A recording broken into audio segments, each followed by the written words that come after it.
ஆண்டவராகிய இயேசு கிறிஸ்துவின் கிருபையும் சமாதானமும் உங்கள் அனைவரோடும் கூட என்றென்றைக்கும் இருப்பதாக. நான் உன்னை விட்டு விலகுவதும் இல்லை, உன்னை கைவிடுவதும் இல்லை என்று சொன்ன நமது ஆண்டவராகிய இயேசு கிறிஸ்து நம்முடனே கூட இருந்து என்றென்றும் நம்மை காக்கிறார். சமாதானமாய் இருப்போம். எசேக்கியேல் 14ஆம் அதிகாரம் 6ஆம் வசனங்கள். இந்த வேத பகுதியை நாம் தியானிக்கும் போது இந்த உலகத்தில் மொத்தமாக, அதாவது மிகப்பெரிய தீமைகள், அதிகமான நியாய தீர்ப்புகள் பூமிக்கு வருகிறது. இயற்கையால் ஏற்படும் பேரழிவுகள், இயற்கை பேரழிவுகள் என்று சொல்லுகிறோம் அல்லவா, இது 4 வகைகளாக பிரிக்கப்படுகிறது. இவைகளை கர்த்தரே இந்த பூமிக்கு அனுப்புகிறார். இதை பற்றி தெளிவாக நாம் தெரிந்து கொள்ளலாம். ஏன், எப்படி, எதற்கு என்பதை குறித்து இந்த வேத பகுதி நமக்கு துல்லியமாக சொல்லிக் கொடுக்கிறது. எசேக்கியேல் தீர்க்கதரிசி ஐயாவின் காலத்தில் மூப்பர்கள் எசேக்கியேல் ஐயா வீட்டில் வந்து அமர்ந்திருக்கிறார்கள் ஐயாவுக்கு முன்பாக. அப்பொழுது கர்த்தருடைய வார்த்தை வருகிறது. அவர்கள் மிகுந்த பாவம் செய்து வாழ்ந்து கொண்டிருந்த காலம் அது. அந்த நேரத்தில் கர்த்தரிடம் விசாரிக்க வருகிறார்கள். கர்த்தர் எசேக்கியேல் தீர்க்கதரிசி ஐயா மூலமாக இஸ்ரவேலின் மூப்பர்களுக்கு பதில் சொல்லுகிறார். அந்த காரியங்களை நாம் கவனித்து வருகிறோம்.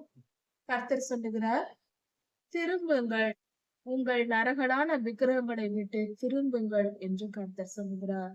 உங்கள் அருவருப்பான விக்கிரகங்களை விட்டு திரும்புங்கள். அப்படி என்றால் மன திரும்புங்கள், என்னை நோக்கி வாருங்கள் என்று கர்த்தர் அழைக்கிறார். உங்கள் சகல அருவருப்புகளையும் விட்டு மனம் திரும்புங்கள்.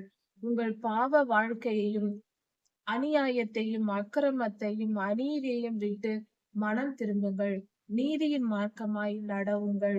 என்னை தொழுது கொண்டு பரிசுத்தமாகுங்கள் என்று கர்த்தருடைய வார்த்தைக்கு கீழ்ப்படியும்படியாக கர்த்தர் அழைக்கிறார். கர்த்தர் சொல்லுகிறார், இஸ்ரவேல் தேசத்தில் வாசமாய் இருக்கிற இஸ்ரவேலர்களும் இஸ்ரவேலர்கள் மத்தியில் இருக்கிற அந்நியர்களும், இவர்கள் என் வார்த்தைக்கு கீழ்ப்படியாமல் கர்த்தருடைய கற்பனைகளையும் கட்டளைகளையும் கை கொண்டு நடக்காமல் அதற்கு பதிலாக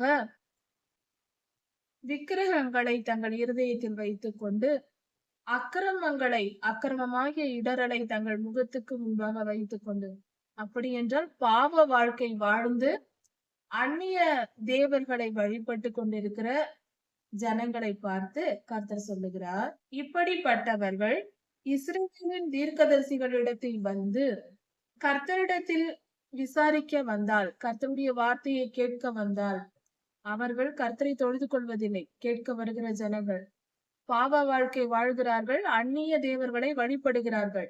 ஆனால் தங்களுக்கு ஏதாவது தேவை என்றால் மட்டும் தீர்க்கதரிசியின் இடத்தில் வந்து கர்த்தர் என்ன சொல்லுகிறார் என்று தெரிந்து கொள்ள வருகிறார்கள். கர்த்தரை நேசிக்க மாட்டார்கள், கர்த்தருக்கு கீழ்ப்படிய மாட்டார்கள், கர்த்தருடைய வழிகளில் நடக்கவும் மாட்டார்கள். ஆனால் கர்த்தருடைய ஆசீர்வாதத்தை மட்டும் பெற விரும்புகிற கூட்டம் இருக்கும். இப்படிப்பட்ட ஜனங்கள் என்றும் உண்டு. அப்படிப்பட்டவர்கள் கர்த்தருடைய தீர்க்கதரிசியின் இடத்தில் வந்து விசாரிக்க வந்தால் கர்த்தரை பதில் கொடுப்பாராம் அவர்களுக்கு. எப்படி? அந்த மனுஷனுக்கு விரோதமாக என் முகத்தை திருப்பி, அப்படி கேட்க வருகிறவர்களுக்கு விரோதமாக கர்த்தர் முகத்தை திருப்பி கொள்வாராம். அவர்கள் முகத்தையும் பார்க்க விரும்ப மாட்டாராம் கர்த்தர். அப்படிப்பட்ட மனிதர்களை பழமொழியாகவும் அடையாளமாகவும் வைத்து அவர்களை முற்றிலும் சங்கரித்து போடுவேன் என்று கர்த்தர் சொல்லுகிறார். அதாவது அடுத்த சந்ததியாருக்கும் மற்ற ஜனங்களுக்கும் அடையாளமாகவும் பழமொழியாகவும் இருக்கும்படியாக அவர்கள் செய்த அக்கிரமத்திற்கேற்ற தண்டனையை கொடுத்து, நியாய தீர்ப்பை கொடுத்து அவர்களை அழித்து போடுவேன் என்று கர்த்தர் சொல்கிறார். அழிவு, முற்றிலும் அழித்து போடுவார் கர்த்தர். கர்த்தருடைய வார்த்தையை மீறுவது, கர்த்தருக்கு கீழ்ப்படியாமல் போவது, அந்நிய தேவர்களை வணங்குவது, அக்கிரம வாழ்க்கை, அநீதியான வாழ்க்கை வாழ்வது, இப்படிப்பட்டவர்கள் இஸ்ரவேலர்களாயிருந்தாலும் இஸ்ரேல் தேசத்தில் இருக்கிற அந்நியர்களாயிருந்தாலும் அவர்களை கர்த்தர் அழித்து போடுவேன் என்று சொல்லுகிறார். ஒரு தீர்க்கதரிசி எத்தப்பட்டு, அடுத்ததாக இந்த காரியத்தை கர்த்தர் சொல்கிறார், ஒரு தீர்க்கதரிசி எத்தப்பட்டு தீர்க்க தரிசனம் உரைத்தால் அவனை நானே எத்தப்பட பண்ணினேன் என்று சொல்லுகிறார். ஒரு தீர்க்கதரிசி தீர்க்க தரிசனம் உரைத்துக் கொண்டிருக்கிறார். ஒரு முறை அவர் ஒரு தீர்க்க தரிசனம் சொல்லும் போது அவர் தவறாக சொல்லிவிடுகிறார். அந்த தவறு நிகழ்வதற்கு காரணம் கர்த்தர் தானாம். கர்த்தரே அப்படி செய்ய வைக்கிறாராம். அப்படி செய்ய வைத்து அந்த தீர்க்கதரிசியை கொன்று போடுவேன் என்று சொல்லுகிறார். இது மிகப்பெரிய நியாய தீர்ப்பாய் இருக்கிறது. மிக ஆஹ் வல்லமையான நியாய தீர்ப்பாய், மிக பயப்படக்கூடிய ஒரு பயங்கரமான ஒரு நியாய தீர்ப்பாய் இருக்கிறது.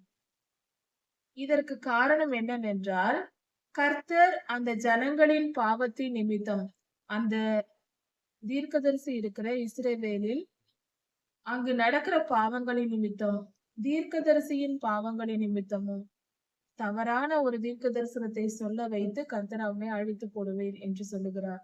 அப்படி என்றால் அவர்கள் செய்த பாவத்திற்கு ஏற்ற தண்டனை அவர்களுக்கு நிச்சயம் கிடைக்கும்.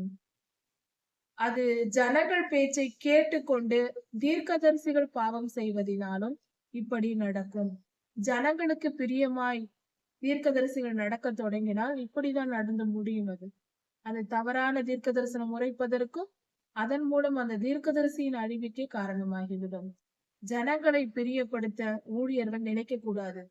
எப்பொழுதும் ஜனங்களை பிரியப்படுத்தவே நினைக்க கூடாது. சவுல் ராஜாவை போல கர்த்தருக்கு பிரியமானவர்களாய் தாவீது ராஜாவை போல நாம் வாழ வேண்டும். எந்த காரியத்தை செய்தாலும் எப்பொழுது செய்தாலும் அது கர்த்தருக்கு பிரியமானதா என்று ஆராய்ந்து செய்ய வேண்டுமே தவிர யாருக்கு மனிதரை மற்றவர்களை பிரியப்படுத்த எந்த காரியத்தையும் செய்யக்கூடாது. இது முதல் பாடத்தை நாம் கற்றுக்கொள்ள வேண்டும். அப்படியே அவரவர் தங்கள் தங்கள் பாவத்தை சுமப்பார்கள் என்று கர்த்தர் சொல்லுகிறார். ஜனங்களாயிருந்தாலும் அந்த என்ன தீர்க்கதரிசி அவர்களுக்கு தீர்க்க தரிசனம் சொல்லுகிறவராயிருந்தாலும் யார் எந்த அளவுக்கு பாவம் செய்கிறார்களோ அதற்கேற்ற தண்டனையை நான் அவர்களுக்கு கொடுத்து அழித்து போடுவேன் என்று சொல்லுகிறார். தவறு யார் செய்தாலும் கர்த்தர் தண்டிப்பார். ஜனங்கள் கர்த்தரிடத்தில் தீர்க்க தரிசனம் கேட்க வருகிற ஜனங்களுடைய தண்டனை எப்படியோ அதை போலவே அந்த சொல்லுகிற தீர்க்கதரிசிக்கும் தண்டனை வரும் என்று வேதம் சொல்லுகிறது. இஸ்ரவேல் வம்சத்தார் இனிமேல், இதுவரைக்கும் அல்ல, இனிமேல் என்னை விட்டு பின்வாங்கி போகாத படிக்கும், என்னை விட்டு அவர்கள் விலகி போகாத படிக்கும், என்னை மறந்து போகாமல் பாவம் செய்யாமல் பரிசுத்தமாய் வாழும்படிக்கும் இப்படி நடக்கும். தீயவர்களை அழித்து கர்த்தர் பரிசுத்த சந்ததியை உருவாக்கும்படியாக இப்படி செய்கிறேன் என்று சொல்லுகிறார். ஏற்கனவே பாவமாய் வாழ்ந்த ஜனங்களை அழித்து, பாவமாய் வாழ்ந்த தீர்க்கதரிசிகளை அழித்து பரிசுத்த சந்ததியை உருவாக்குவேன் என்று கர்த்தர் சொல்லுகிறார். பரிசுத்தமான தீர்க்கதரிசிகளையும் உருவாக்குவேன் என்று சொல்லுகிறார். இதை செய்வதற்காக தான் அந்த தீமையை அழிக்கிறார். அந்த தீமை இருந்து கொண்டால், தீயவர்கள் இருந்தால் அவர்கள் மற்றவர்களையும் கெடுப்பார்கள். இதை இப்படித்தான் செய்ய வேண்டும், அதை அப்படித்தான் செய்ய வேண்டும் என்று பெரியவர்கள் என்று சொல்லிக் கொண்டு எல்லா தவறான காரியங்களையும் போதித்து கெடுத்து விடுவார்கள். அதனால் கர்த்தர் அவர்களை அழித்து போட்டு புதிய சந்ததியை, பரிசுத்த சந்ததியை உருவாக்குவேன் என்று சொல்லுகிறார். அப்பொழுது அவர்கள் என் ஜனமாயிருப்பார்கள், நான் அவர்கள் தேவனாயிருப்பேன் என்று சொல்லுகிறார். அவர்கள்தான் உண்மையான கர்த்தருடைய பிள்ளைகள், தேவ பிள்ளைகளாய் இருப்பார்கள். மேலும் சில விளக்கங்களை கர்த்தர் எசேக்கியேலுக்கு சொல்லிக் கொடுக்கிறார். அதை குறித்து சற்று கவனிப்போம். கர்த்தர் சொல்லுகிறார், ஒரு தேசம் எனக்கு விரோதமாய் செயல்பட்டு என் கற்பனைகளின் கட்டளையின் கை கொள்ளாமல் பொல்லாத இருளுக்கு இடம் கொடுத்து, பாவத்திற்கு இடம் கொடுத்து, அக்கிரமமாய் அநியாயமாய் வாழ்ந்து கொண்டிருந்தால், அந்த தேசம் தொடர்ந்து பாவத்தை செய்து கொண்டே இருந்தால், நான் அந்த தேசத்துக்கு விரோதமாய் செயல்பட்டு அந்த தேசத்தின் அப்பம் எனும் ஆதரவு கோலை முறித்து போடுவேன் என்று சொல்லுகிறார். அப்படி என்றால் செழிப்பை நீக்கி போடுவேன். வயல் நிலங்கள், விவசாயம் செழிக்காது, நல்ல மழை பெய்யாது, அதனால் விவசாயம் குறையும், விலைவாசி அதிகமாகும், ஜனங்கள் பஞ்சத்தில் தவிப்பார்கள். இப்படி பஞ்சத்தை நான் அந்த தேசத்திற்கு அனுப்புவேன். கர்த்தருடைய வார்த்தைகளை கை கொள்ளாமல் பாவத்தை செய்து அந்நிய தேவர்களை வழிபடுகிற பொல்லாத மனிதர்களாய் தேசத்தின் ஜனங்கள் இருந்தால் இப்படிப்பட்ட தண்டனையை நான் அவர்களுக்கு தருவேன். பஞ்சத்தை அனுப்புவேன் என்று சொல்லுகிறார். அப்படி என்றால் ஒரு தேசத்தில் பஞ்சம் வருகிறது என்றால் அதற்கு காரணம் அவர்கள் கர்த்தரை விட்டு விலகி பாவம் செய்கிறார்கள், நீதியை பின்பற்றாமல் அநியாயமாய் அக்கிரமமாய் வாழ்கிறார்கள் என்று பொருள். அப்படி செய்தது நிமித்தமே அந்த தேசத்திற்கு பஞ்சம் வருகிறது. எல்லா காலத்திலும் ஒரே நீதிதான் கர்த்தருக்கு. அந்த காலத்திலும் சரி, இந்த காலத்திலும் சரி, எந்த காலத்திலும் சரி. பஞ்சம் வராமல் இருக்க வேண்டும் என்றால், ஒரு தேசம் எப்பொழுதும் செழிப்பா இருக்க வேண்டும் என்றால், அந்த தேசம் கர்த்தருடைய கற்பனைகளின் கட்டளையும் கை கொண்டு வழி நடத்தப்பட வேண்டும். தேசம் பரிசுத்தமாய் இருக்க வேண்டும். நீதி நியாயம் நிலைநாட்டப்பட வேண்டும். அக்கிரமங்கள் அநியாயங்கள் ஒழிக்கப்பட வேண்டும். கர்த்தரை ஆராதிக்க வேண்டும். இப்படி செய்யும் போது அந்த தேசத்தின் செழிப்பு என்றென்றும் நிலைத்திருக்கும். இப்படி செய்யாமல் பொல்லாத இருளுக்கு இடம் கொடுத்து பாவம் செய்து அக்கிரமத்திற்கும் அநியாயத்துக்கும் இடம் கொடுக்கிற தேசங்களில் கர்த்தர் பஞ்சத்தை வரவழைத்து அந்த தேசத்தின் மனுஷரையும் மிருகங்களையும் அழித்து போடுவார். மனிதர்களும் பாதிக்கப்படுவார்கள், மிருகங்களும் அழிந்து போகும். பஞ்சத்தினால் ஆகாரம் இல்லாமல் இறந்து போகும். இப்படி இருக்கும்போது, இப்படி ஒரு தேசத்திற்கு நான் தண்டனை கொடுக்கும் போது அந்த தேசத்தில் யோபு ஐயா, வேதாகமத்தில் சொல்லப்பட்டிருக்கிற யோபு ஐயா, தானியேல் ஐயா, நோவா, தானியேல், யோபு, இந்த 3 பரிசுத்தவான்களும் அந்த தேசத்தின் நடுவில் இருந்து கர்த்தரை நோக்கி ஜெபித்தால், அதாவது தேசம் பாவத்தினால் நிரம்பி இருக்கிறது. கர்த்தர் அந்த தேசத்திற்கு பஞ்சத்தை அனுப்பி அந்த தேசத்தை அழிக்கிறார், நியாய தீர்ப்பை கொடுக்கிறார். அப்பொழுது அந்த தேசத்தில் நோவா ஐயா இருக்கிறார் என்று வைத்துக் கொள்வோம். நோவா ஐயா, தானியேல் ஐயா, யோபு ஐயா, இவர்கள் 3 பேரும் அங்கே இருந்து கர்த்தரை நோக்கி விண்ணப்பம் பண்ணுகிறார்கள். இந்த தண்டனை வேண்டாம் சுவாமி, இந்த தேசத்தை காப்பாற்றும் என்று வேண்டிக் கொண்டால், அவர்கள் அங்கே இருந்து கர்த்தரை நோக்கி வேண்டிக் கொண்டாலும் அவர்கள் 3 பேரும் காப்பாற்றப்படுவார்கள். அவர்கள் நீதிமான்களாய் இருப்பதினால், அவர்கள் நீதியினால் அவர்கள் 3 பேரும் காப்பாற்றப்படுவார்களே தவிர அந்த தேசம் பாதுகாக்கப்படாது. இவர்கள் 3 பேருக்கும் நியாய தீர்ப்பு வராது, மற்றவர்கள் எல்லாம் அழிக்கப்படும். கர்த்தர் இதைதான் சொல்லுகிறார். இவர்கள் நீதி அவர்களுக்கு காப்பாற்றுமே தவிர மற்றவர்களை காப்பாற்றாது. இதன் பொருள் என்னவென்றால், கர்த்தருடைய கோபம் அவ்வளவு பயங்கரமாய் இருக்கும் என்று பொருள். அவர்கள் நீதிமான்கள், நீங்கள் நீதிமான்களா, உங்களை காப்பாற்றுகிறேன் விடு, உனக்கு ஆகாரம் கிடைக்கும், நீ உயிர் பிழைத்திருப்பாய், ஆனால் அவர்களை அழிப்பேன் என்று சொல்கிறார்கள். தேசத்தை அழித்து போடுவேன். ஏனென்றால் கர்த்தருக்கு விரோதமான, கர்த்தரை விட்டு விலகி போகிறவர்களை கர்த்தர் அழித்து போடுவார். அது அவருடைய நீதி. ஜனங்கள் செய்யக்கூடாத மகா பெரிய கொடுமையான பாவம், கர்த்தரை மிகப்பெரிய கோபத்தை மூட்டும் செயல் கர்த்தரை விட்டு விலகி போவது. கர்த்தரை அறியாத ஜனங்களுக்கு கர்த்தர் கிருபை காட்டுவார். கர்த்தரை அறிந்து அவரை விட்டு விலகி போகிறவர்களை சங்கரித்து போடுவார். இப்படியாக அந்த தேசத்தில் ஒரு தேசம் பாவம் செய்கிறது, அங்கு கர்த்தர் பஞ்சத்தை அனுப்புகிறார். அதில் 3 நீதிமான்கள், அதாவது நோவா, தானியேல், யோபு 3 பேர் இருந்தாலும் அவர்கள் நீதி நிமித்தம் அவர்கள் ஆத்துமாக்களை காப்பாற்றிக் கொள்வார்கள். அவர்கள் நரகத்திற்கு போகாதபடிக்கு கர்த்தர் அவர்களை பரலோகத்திற்கு சேர்த்துக் கொள்வார். அவர்களை காப்பாற்றி விடுவார், மற்றவர்களையோ அழித்து போடுவார். அதே போல ஒரு தேசத்தில் பாவம் பெருகி இருக்கும் போது கர்த்தர் அழிக்கும் விதம் 4 விதங்களில் அழிப்பார். நியாய தீர்ப்பை பூமிக்கு அனுப்புகிறார்.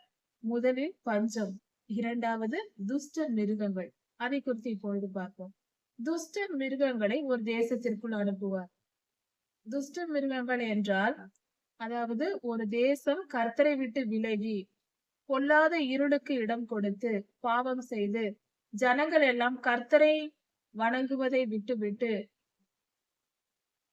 தங்களுக்கு மனம் போனபடி பிரியமான வாழ்க்கை வாழ்ந்து கொண்டு சகலத்திற்கும் அவர்கள் இஷ்டப்படி வாழ்ந்து கொண்டிருந்தால், அவர்களை, அப்படிப்பட்ட தேசத்தை அழிப்பதற்கும் அந்த தேசத்தின் ஜனங்களையும் மிருகங்களையும் அழிப்பதற்கு கர்த்தர் துஷ்ட மிருகங்களை அனுப்புவாராம். துஷ்ட மிருகங்கள் என்றால் சிங்கம், புலி, பாம்பு, விஷப்பூச்சிகள், அடுத்தது பயிர்களை அழிக்க இப்படிப்பட்ட பலவித நோய்களை பரப்பும் மிருகங்கள், எலி போன்ற நோய்களின் மூலமாக கூட பிளேக் நோய்கள் பரவும். இப்படி நோய் பரப்பும் மிருகங்களை விஷப்பூச்சிகள் இதையெல்லாம் அனுப்பி அந்த துஷ்ட மிருகங்களால் சிங்கம் அடித்து கொன்று போட்டது, யானை இந்த ஊரில் கொன்று போட்டது என்று சொல்லும்படியாக மிருகங்களால் அழிப்பார். கொசு கூட மிருகம்தான்.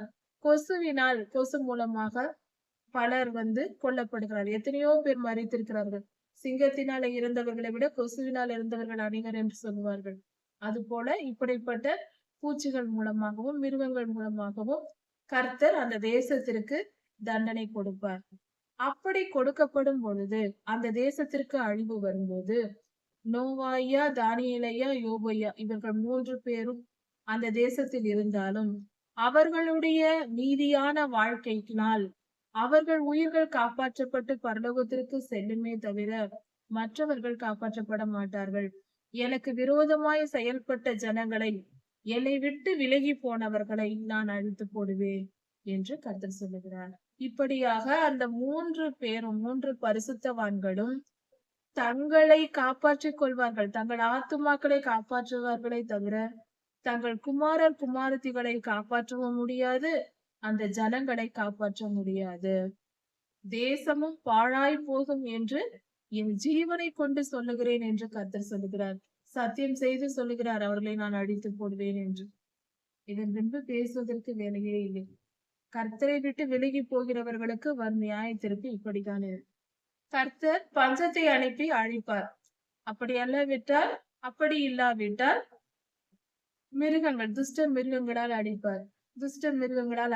அப்படி இல்லாவிட்டால் மூன்றாவதாக ஒன்று என்னவென்றால் பட்டயத்தினால் அழிப்பார். அதாவது யுத்தங்கள் வரும். அந்நிய நாட்டு மக்கள் யுத்தம் செய்வார்கள். பட்டயத்தினால் எதிரிகள் அவர்களை கொன்று போடுவார்கள். இப்படியாக நான் அவர்களை அழிவுக்கு ஒப்பு கொடுக்கும் போது இந்த 3 பரிசுத்தவான்களும் நோவா, தானியேல், யோபு இந்த 3 ஐயாக்களும் அங்கே இருந்து கர்த்தரை நோக்கி விண்ணப்பம் செய்தாலும் அவர்கள் நீதி நிமித்தம் அவர்கள் 3 பேரின் ஆத்துமாக்கள் காப்பாற்றப்படும். அவர்கள் பரலோகம் போகலாம். மற்றவர்கள் அழிக்கப்படுவார்கள். அவர்கள் குமாரரையும் குமாரத்திகளையும் காப்பாற்ற முடியாது. அவரவர் நீதியை மட்டும் அவரவர் நீதிக்கு ஏற்ற பலனை அவர்களுக்கு கொடுத்து மற்றவர்களை கர்த்தர் அழித்து போடுவார். பட்டயத்தினால் அந்த தேசத்தின் மனுஷரையும் மிருகங்களையும் கர்த்தர் அழித்து போடுவார் என்று சொல்லுகிறார். அவர்கள் நீதியின் நிமித்தம் அந்த 3 பேரும் தங்கள் ஆத்துமாக்களை காப்பாற்றிக் கொள்வார்கள். நீதிமான்கள் அவர்கள் நீதி அவர்களுக்கு மட்டும் பயன்படும். அந்த தேசத்தை அவர் விட மாட்டார், கர்த்தர் அழித்து போடுவார். அப்படி இல்லாமல் இந்த 3 அழிவுகளும் இல்லாமல் சில நேரம் கர்த்தர் கொள்ளை நோயை அனுப்புவார். கொரோனா போன்ற கொள்ளை நோய் வந்ததல்லவா, அது போல கொள்ளை நோய் என்றால் ஒரு நோய் அந்த ஜனங்களை வந்தவர்களை கொன்று போடும். அதுதான் கொள்ளை நோய். இப்படி கொள்ளை நோயை கர்த்தர் அனுப்பும் போது ஒரு தேசம் பாவம் செய்கிறது, ரத்தம் சிந்தப்படுகிறது, பரிசுத்த ரத்தம் குற்றமில்லாதவர்களை கொன்று குவிக்கிறது. இப்படிப்பட்ட தேசத்திற்கு கர்த்தர் கொள்ளை நோயை அனுப்பி அழித்து போடுவார். அப்படி அது நடக்கும்போது தேசத்தில் இந்த 3 பேரும் நோவாயா, தானியேலையா, யோபையா இந்த 3 பேரும் அந்த தேசத்தில் இருந்தாலும் அவர்கள் நீதி நிமித்தம் அவர்கள் காப்பாற்றப்படுவார்கள். அவர்கள் ஆத்துமா பரிசுத்தமாய் கர்த்தரிடத்தில் போய் சேரும். மற்ற அவர்களுடைய குமாரரையும் குமாரத்திகளையும் கர்த்தர் இரத்த பழியாக அழித்து போடுவேன், இரத்தத்திற்கு இரத்தம் பழி வாங்குவேன் என்று கர்த்தர் சொல்லுகிறார். ஏனென்றால் அந்த தேசத்தில் குற்றமற்ற ரத்தம் சிந்தப்பட்டிருக்கிறது. அநேக நல்லவர்களை, அநேகமான குழந்தைகள், ஒன்றுமறியாத குழந்தைகள், பாவம் செய்யாத பரிசுத்தமானவர்கள், நல்லவர்கள், அவர்களை எல்லாம் கொன்று போட்டிருக்கிறார்கள் அநியாயமாய், அக்கிரமமாய் அந்த நாட்டில். அப்படிப்பட்ட தேசத்தை நான் கொள்ளை நோயினால் அழிப்பேன் என்று கர்த்தர் சொல்லுகிறார். ஏன் உலகத்தில் நோய்கள் வருகிறது, பேரழிவுகள் வருகிறது என்ற விளக்கம் இந்த வேத பகுதியில் தெளிவாக கொடுக்கப்பட்டிருக்கிறது. இப்படியாக அந்த 3 பேரும் இருந்தாலும், பரிசுத்தவான்கள் 3 பேர் இருந்தாலும் அவர்கள் ஆத்மா காக்கப்படுமே தவிர அவர்கள் குமாரரையோ குமாரத்திகளையோ அவர்களால் காப்பாற்ற முடியாது. அவர்களை எல்லாம் அழித்து போடுவேன் என்று கர்த்தர் சொல்லுகிறார். இப்படியாக இஸ்ரவேல் தேசத்தின் பாவத்திற்கு தக்கதாக, பாவத்தின் நிலைமையினால் அந்த தேசத்திற்கு நான் எருசலேமுக்கு விரோதமாய் அதை அழிக்கப்படும் மனுஷரையும் மிருகங்களையும் அழிப்பதற்காக நான் பட்டயம், பஞ்சம், கொள்ளை நோய், துஷ்ட மிருகங்கள் போன்ற அழிவுகளை நான் அனுப்பும்போது, கர்த்தர் சொல்லுகிறார், இப்படி நான் அனுப்பும்போது, இந்த 4 கொடிய தண்டனைகளையும் நான் அனுப்பும்போது, அது எப்படி இருக்கும்? முற்றிலுமாய் அழிக்கப்பட்டு போகும் என்று கர்த்தர் சொல்லுகிறார். மிக கொடிய பயங்கரங்கள் உண்டாகும். இப்படிப்பட்ட அழிவுகள் எல்லாம் வந்து முடிந்த பின்பு, சிலர் மட்டும் மீந்திருப்பார்கள் அந்த தேசத்தில். சில ஜனங்கள் மட்டும் அந்த தேசத்தில் மீந்திருப்பார்கள். அந்த மீந்தவர்கள் உங்களிடத்தில் வருவார்கள். அவர்கள் உங்களோடு பேசும்போது, அவர்கள் மார்க்கத்தையும், அவர்கள் செயல்களையும் பார்த்து, நீங்கள் தெரிந்து கொள்வீர்கள். அங்க தேசத்தில் என்னென்ன அக்கிரமம் நடந்தது? எதினால் இப்படி நியாயத்திற்கு வந்தது? என்பதை சொல்வதற்கு அந்த மீந்த ஜனங்கள் வருவார்கள். அவர்கள் எல்லாம் தெரிந்து வைத்திருப்பார்கள். அங்கு நடந்த அக்கிரமமும் அவர்களுக்கு தெரியும். கர்த்தர் கொடுத்த நியாயத்திற்கும் அவர்களுக்கு தெரியும். அவர்கள் பரிசுத்த ஜனமாய் இருப்பார்கள். பரிசுத்தமாய் கர்த்தருக்கு பயந்தவர்களாய் மீந்த கொஞ்ச பேர் இருப்பார்கள். அவர்கள் உங்களிடமாய் வருவார்கள் என்று கர்த்தர் எசேக்கியேலுவுக்கு சொல்கிறார். இப்படி நடந்த தீமைக்கெல்லாம் நீங்கள் தேற்றப்படுவீர்கள். அவர்கள் உங்களிடத்தில் வந்ததும் நீங்கள் ஆறுதல் அடைவீர்கள் என்று கர்த்தர் சொல்லுகிறார். அவர்கள் வந்து வாழும்போது, அவர்களை நீங்கள் பார்க்கும்போது, அவர்கள் நினைவுகள், அவர்களுடைய செயல்கள், அவர்களுடைய நினைவுகளை எல்லாம் நீங்கள் பார்க்கும்போது, நீங்கள் அவர்களை பார்த்து தேற்றப்படுவீர்கள், சந்தோஷம் அடைவீர்கள். அவர்கள் பரிசுத்த ஜனமாய் இருப்பார்கள் என்று கர்த்தர் சொல்லுகிறார். இப்படிப்பட்ட அழிவுகளை எல்லாம் நான் காரணம் இல்லாமல் அங்கு அனுப்பவில்லை.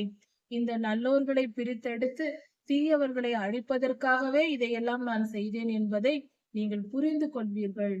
காரணம் இல்லாமல் இப்படிப்பட்ட அழிவை அனுப்பவில்லை. கர்த்தர் அழிப்பதும் ஒரு நன்மைக்கு தான் என்பது இந்த வேத பகுதி தெளிவாய் நமக்கு சொல்லிக் கொடுக்கிறது. கர்த்தர் பெரியவர், அவர் நல்லவர். கர்த்தர் தீமையினால் பூமியை சுத்திகரிக்கிறார், நன்மையை வாழ வைக்கிறார். அவர் நல்லவர், இரண்டும் நன்மையானவையே. எப்பொழுதும் நன்மையை மட்டுமே செய்கிற தேவன். அவர் எதை செய்தாலும் அது நன்மைக்குதான். அழிவும் நன்மைக்குதான், ஜீவனும் நன்மைக்குதான். கர்த்தர் உங்களை ஆசீர்வதிப்பாராக. இதன் தொடர்ச்சியை அடுத்த செய்தியில் பார்க்கலாம். ஆண்டவராகிய இயேசு கிறிஸ்து சீக்கிரமாய் வரப்போகிறார். அவருடைய வருகைக்கு நாம் ஆயத்தப்படுவோம். மாறனாக.